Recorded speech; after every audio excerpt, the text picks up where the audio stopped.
The end of World War II also saw the dissolution of the League of Nations. It was superseded with the formation of the United Nations in 1945. The Charter of the United Nations, which you are now signing, is a solid structure upon which we can build for a better world.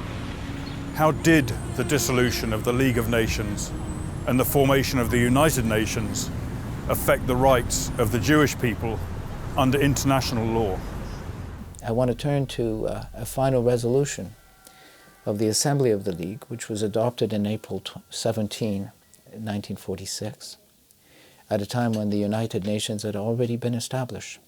And it's important to note these words, that the leaders of the League of Nations stipulate that those who take over must continue to administer the mandates for the well-being and development of the peoples concerned, in accordance with the obligations contained in the mandates. It means that when the United Nations, the new international organization, is established and begins to deal with issues arising out of the mandate, it must abide by the principles, by the rights, by the obligations set out in these mandates. In fact, Article 80 of the UN Charter,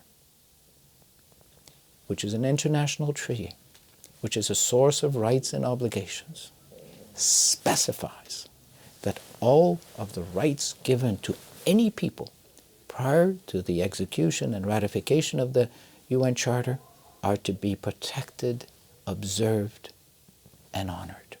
Article 80 of the UN Charter assumes the powers that were given to the League of Nations, so that anything that was decided under the League of Nations, such as the San Remo Resolution, such as the Mandate for Palestine, are still legally binding under the UN Charter.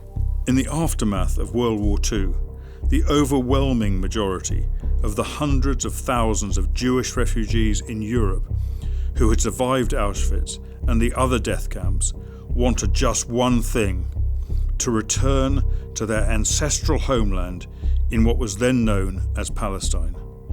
But the British government, contrary to the terms of the mandate she had signed up to in 1922, kept the doors of what had been designated under international law as the Jewish homeland firmly closed.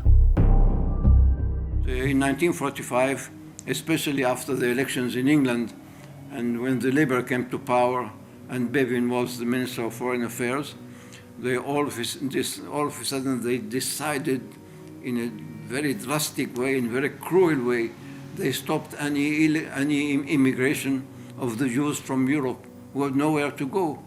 And because after the war, they had nowhere to go, and they did not want to go to the places that all their families have been exterminated. And the only place that would receive them was here in Palestine. But somehow the British Navy was opposing these miserable refugees who came from Europe. Then it became clear to us that we have to face the wars. And this is actually what happened. The Holocaust survivors tried to reach their ancestral home in every way possible, mostly in small, unseaworthy vessels like the one behind me. This is a memorial to more than 3,000 of them who drowned making that perilous journey.